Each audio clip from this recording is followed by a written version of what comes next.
Hi, ನಾನು ಕೃಷ್ಣ. ನೀವು ನೋಡ್ತಿರೋ Krishna creations channel. ಇವತ್ತು ನಾನು ನಿಮಗೆ ASUS ROG G752VY ಈ ಲ್ಯಾಪ್ಟಾಪ್ನ ಸ್ಪೆಸಿಫಿಕೇಷನ್ ತಿಳಿಸ್ಕೊಡ್ತೀನಿ. ಅದಕ್ಕೂ ಮುಂಚೆ ನೀವು ನಮ್ಮ ಚಾನಲ್ಗೆ ಸಬ್ಸ್ಕ್ರೈಬ್ ಆಗಿದ್ದರೆ ಸಬ್ಸ್ಕ್ರೈಬ್ ಮಾಡಿ, ಪಕ್ಕದಲ್ಲಿರೋ ಬೆಲ್ಲೈಕನ್ನ ಕ್ಲಿಕ್ ಮಾಡಿ.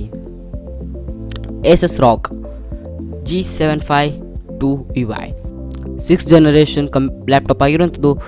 ಇದರ ಪರ್ಫಾರ್ಮೆನ್ಸ್ ಬಗ್ಗೆ ಮಾತಾಡಿದ್ರೆ ಇದರಲ್ಲಿ ಕೋರ್ i7 6th ಜನರೇಷನನ್ನು ಯೂಸ್ ಮಾಡಲಾಗಿದೆ ಮತ್ತು ಇದು 2.6 GHz ಪ್ರೊಸೆಸರ್ ಇರುವಂಥದ್ದು, 16GB DDR4 ರ್ಯಾಮ್ ಇರುವಂಥದ್ದು ಮತ್ತು 8GB ಗ್ರಾಫಿಕ್ಸ್ ಇದೆ. ಇನ್ನು ಡಿಸೈನ್ ಬಗ್ಗೆ ಮಾತಾಡಿದ್ರೆ ಇದರಲ್ಲಿ 17.3 ಇಂಚಸ್ನ ಸ್ಕ್ರೀನ್ ಇರುವಂಥದ್ದು. ಇದು 4.3 kg ಲ್ಯಾಪ್ಟಾಪ್ ಆಗಿದೆ. ಇನ್ನು ಸ್ಟೋರೇಜ್ ಬಗ್ಗೆ ಮಾತಾಡಿದ್ರೆ ಇದರಲ್ಲಿ 1 TB HDD ಇರುವಂಥದ್ದು ಮತ್ತು ಇದರ ಬ್ಯಾಟ್ರಿ ಬಗ್ಗೆ ಮಾತಾಡಿದ್ರೆ ಇದರಲ್ಲಿ 6 ಸೆಲ್ಲನ್ನು ಯೂಸ್ ಮಾಡಲಾಗಿದೆ ಮತ್ತು ಇದರಲ್ಲಿ ವೈಫೈ 4 USB ಪೋರ್ಟ್ಸ್ ಮತ್ತು ಬ್ಲೂಟೂತ್ HDMI ಪೋರ್ಟ್ ಮತ್ತು ವೆಬ್ ಕ್ಯಾಮರಾ ಪೋರ್ಟ್ ಮತ್ತು MMC ಕಾರ್ಡ್ ರೀಡರ್ ಕೂಡ ಇದೆ. ಯಾಕೆ ಬೈ ಮಾಡ್ತೀರಿ ಅಂತ ಕೇಳೋದಾದರೆ ಇದರಲ್ಲಿ ಎಕ್ಸಲೆಂಟ್ ಬ್ಯಾಟ್ರಿ ಬ್ಯಾಕಪ್ ಇರುವಂಥದ್ದು ಮತ್ತು ಔಟ್ಸ್ಟ್ಯಾಂಡಿಂಗ್ ಡಿಸ್ಪ್ಲೇ ಆಗಿದೆ.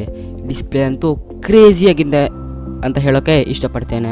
ಇನ್ನು ಡಿಸ್ಪ್ಲೇ ಬಗ್ಗೆ ಮಾತಾಡಿದ್ರೆ ಆಗ ಹೇಳಿದ ಹಾಗೆ ಇದರಲ್ಲಿ 17.3 ಇಂಚಸ್ನ ಡಿಸ್ಪ್ಲೇ ಇರುವಂಥದ್ದು. ಇದು LED ಡಿಸ್ಪ್ಲೇ ಆಗಿದೆ. ಇನ್ನು ಪರ್ಫಾರ್ಮೆನ್ಸ್ ಬಗ್ಗೆ ಮಾತಾಡಿದ್ರೆ ಇದರಲ್ಲಿ 8GB ಗ್ರಾಫಿಕ್ಸ್ ಮೆಮೊರಿ ಇರುವಂಥದ್ದು ಮತ್ತು ಇದರಲ್ಲಿ ಬ್ಯಾಟ್ರಿ ಸೆಲ್ ಬಂದ್ಬಿಟ್ಟು 6 ಸೆಲ್ ಇದೆ ಮತ್ತು ಇದರಲ್ಲಿ ವೈರ್ಲೆಸ್ ಲ್ಯಾನ್ ಕೂಡ ಇರುವಂಥದ್ದು ಮತ್ತು ಬ್ಲೂಟೂತ್ ಕೂಡ ಇದೆ ಮತ್ತು ಬ್ಲೂಟೂತ್ ವರ್ಷನ್ 4.1 ಆಗಿದೆ.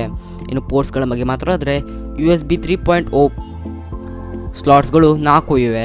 ಇನ್ನು SD card reader, HD headphone Jack ಮತ್ತು ಮೈಕ್ರೋಫೋನ್ ಜಾಕ್ ಕೂಡ ಇದರಲ್ಲಿ ಇರುವಂಥದ್ದು ಮತ್ತು ವೆಬ್ ಕ್ಯಾಮರಾ ಕೂಡ ಇದಕ್ಕೆ ಸಪೋರ್ಟ್ ಆಗುತ್ತೆ. ಇನ್ನು audio solution HD audio solution ಇರುವಂಥದ್ದು. ಇದರಲ್ಲಿ ಸ್ಪೀಕರ್ಸ್ ಬಂದುಬಿಟ್ಟು 2 ಸ್ಪೀಕರ್ಸ್ಗಳಿವೆ ಮತ್ತು ವ್ಯಾರಂಟಿ ಬಗ್ಗೆ ಮಾತಾಡಿದ್ರೆ ಇದರಲ್ಲಿ 2 ವರ್ಷ ವ್ಯಾರಂಟಿ ಇರುವಂಥದ್ದು.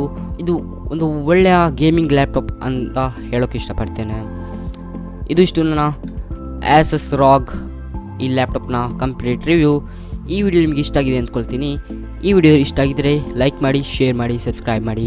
ಇದೇ ರೀತಿ ನಮ್ಮ ಬೇರೆ ಬೇರೆ ವಿಡಿಯೋಗಳಿಗಾಗಿ ನಮ್ಮ ಕೃಷ್ಣ ಕ್ರಿಯೇಷನ್ಸ್ ಚಾನಲ್ನು ಸಬ್ಸ್ಕ್ರೈಬ್ ಮಾಡಿ.